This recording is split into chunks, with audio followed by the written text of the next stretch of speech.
They will disband in a minute, but they will join you in the back of the room. Let me just make a comment here about something. Throughout the day, Rob Flaherty has been manning these boards. I had the pleasure of being a colleague of Rob's when we both were younger, and I remember in the meetings we were in, Rob was one of the best listeners in our firm, Ketchum. Rob also, I always noticed, took notes, and he used visuals really to illustrate his thoughts. It's been a part of who he is for a long, long time. Today, he's CEO of Ketchum, and he continues in that process, and I think there's no one really better that we could have invited today to join us to synthesize really all of these great conversations we've had. So with that, I'd like to turn it over to Rob. I know he'll want to invite you to join him at the back of the room so he can share with you his takeaway of what we've heard today. So with that, Rob Flaherty. Great. If you could come back here and join me, we'll just stand up and gather around. Yep. Is this mic on? Yes. Good.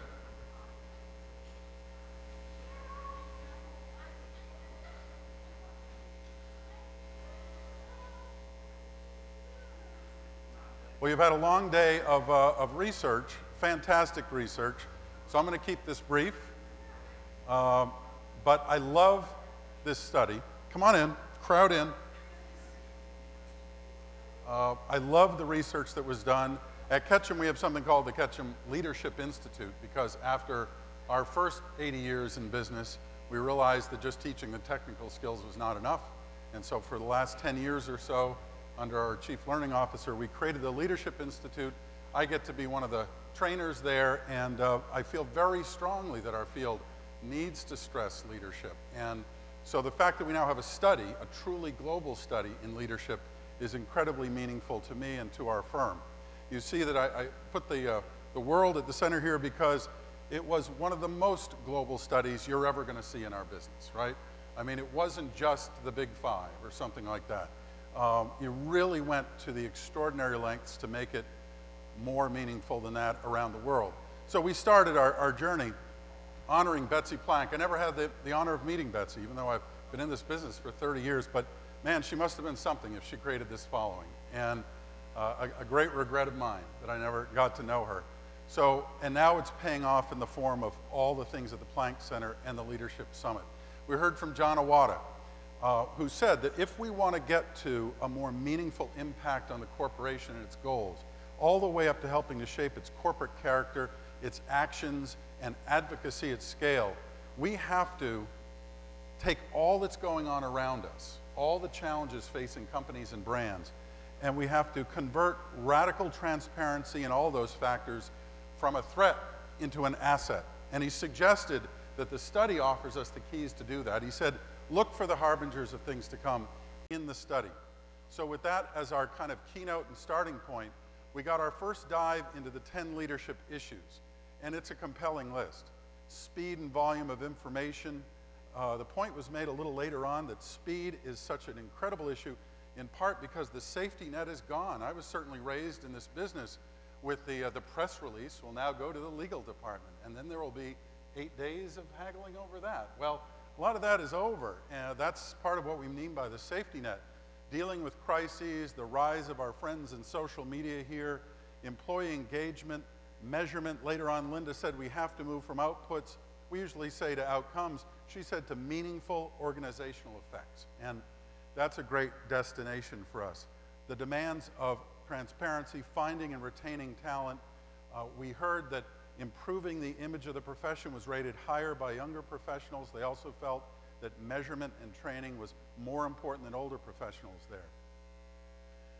We then took a look at, I thought, an outstanding list of 7 dimensions of leadership. And here's where we began to see this kind of dialogue around, look at that. Those are not the technical skills we were raised with. That's a different set of skills to get to excellent leadership in PR. We then did a deep dive into some of the countries around the world, including the BRICS, or should it be the Serbs, over here. And there were some very interesting findings there. That, I thought it was interesting. In Russia, Latvia, and China, they actually use reward and recognition programs the most. I guess I was thinking I was more of a Western convention. Very interesting. Brazil rated change management and measurement the highest. They also, all of Latin America named CSR the highest of any of the other countries. Brazil said a high level of training for employees for crises is important. And also in Brazil, they believe in the equal capability of men and women. We then took a look at this whole area of what are some of the leadership development areas that we have, what are some of the skills. We started to get into that notion of the so-called soft skills. Some of those areas, improving listening, enhancing emotional intelligence, developing conflict management. I actually liked the terms software or soft skills, hardware, or professional structures. And actually, I do think it sets up the notion that as we transition into leadership, we move from some of the hardware, professional structures, frameworks, and technical skills, and need to add to it that giant area of EQ.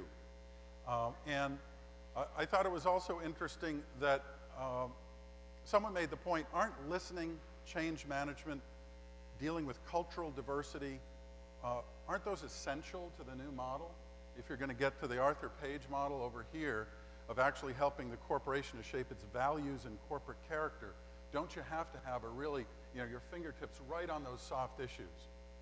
Interestingly, the soft skills are rated higher than all others in terms of the skills that need to be developed. And the point was made, this requires changes in training. I love the phrase, the curriculum needs to lead, not follow. So we begin to discover these things and we say now 10 years from now, we'll have a leadership curriculum that'll guide us there. Well, we're not going to get there unless we have the leadership curriculum at this stage, which is why the study is so important. The Kool-Aid man makes an appearance at this point. Leaders drink too much of their own Kool-Aid. It was somewhat debated. And the Grand Canyon has now appeared. My best Grand Canyon over here. That the gap between what leaders rated as their top 10 issues versus the pejorative term followers. But I think leadership resides at all levels these days, but just based on level within a company, they rated the issues differently. But this one is a jaw dropper. Followers rated their CEO's understanding of communications higher than their communications leaders' understanding of communication. Not a good sign. We were reminded of Ron Alsop's group, the trophy kids grow up. Someone provocatively asked, do we, referring to the older professionals, see the world through somewhat faded glasses? Great provocative things over here as I was running out of space. We need to, I think Roger pointed out, lead strategically across the enterprise. If we're ever going to be able to execute on a higher ambition like that, we need to become expert at behavioral science, understand big data. And I thought it was a terrific question asked by Frank Oviatt. What if both parties are right about the issues we need to focus on? What if we have to focus on all of that? That would be quite a big challenge. So I guess we're at least, oh, wait a minute. Jumping over what could get me into the most trouble of all. Don't want to do that. Let me see if I got some of this right. Apologies if I didn't. There were gender gaps brought out in the study. We were reminded when Betsy Planck entered the field, it was 95% male. Now it's as much as 70% female. And we begin to see some of those generational divides here. I started with the optimistic point that the study found both men and women can lead effectively. The somewhat troubling point, I guess, that most men and women prefer to report to men. That hasn't really particularly shifted.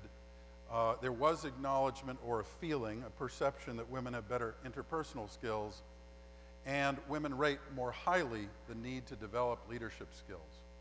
I thought it was a really good question. What does this say about the value system we all bring into the workplace? And what do we need to continue to examine in order to get there? So I guess by way of summary, you'll all come to your own conclusions, but I would jump to the UK and the London Tube and look at the sign that's on the wall there. Mind the gap. Because I think that's what this whole thing was about, and it is incumbent on us in the future to mind the gap, and there's such richness in the gaps here. Richness between generations, men and women, leaders and followers, gaps between the skills we have now and the skills we have to develop in the future. John pointed out at the very beginning that one of the troubling things is that on the list of leadership issues, the ones that we feel will have the greatest impact are the ones for which we are least prepared.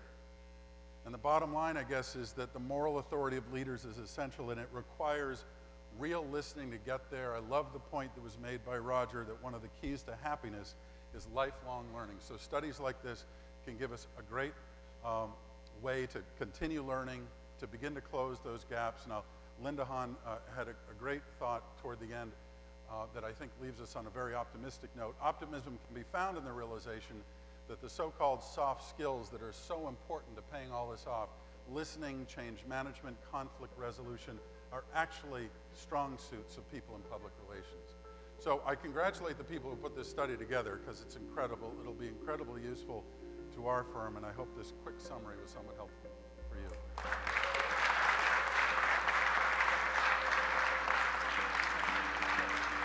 Yeah.